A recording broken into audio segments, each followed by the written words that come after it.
Hello and welcome back to another episode of Literacy Teachers, where we're all about helping you inspire, motivate, and change how your students read and write for academic success. In this video, we're going to be continuing on with our series in disciplinary literacy instruction and talking about why is disciplinary literacy instruction important, all right? So in the previous video, I talked about the definition of disciplinary literacy. If you need a refresher on that, you can go back and check that out. But why is this kind of instruction important?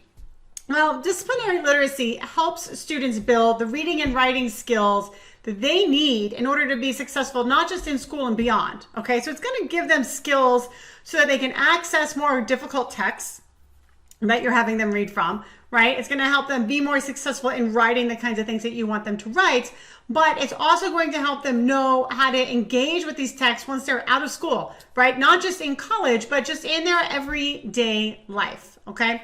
They're going to learn how to become critical thinkers within each subject, because a key piece of disciplinary literacy, it's not just about regurgitating facts. It's not read this chapter, answer these questions, right? Read this chapter, be prepared to give me 10 things you learned about, right? A particular topic.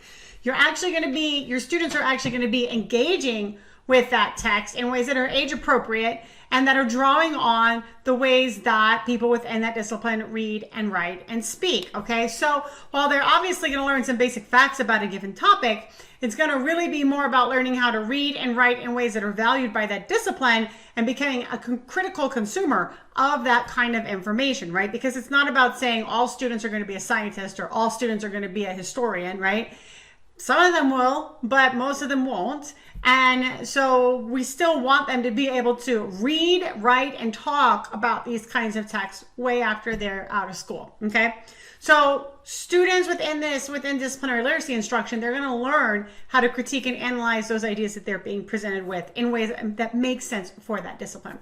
They are also gonna develop a deep knowledge of vocabulary, right? Because they're going to be learning all of these specialized terms that are unique to their own discipline, okay? And learning those terms is obviously going to help them read with their reading. It's going to give them greater access to the ideas, help them comprehend, right? And it's also going to be able to help improve their writing, because ideally they're going to be able to use those words, right, when they are writing and communicating, be it in an assignment or, outside of school, whatever that looks like.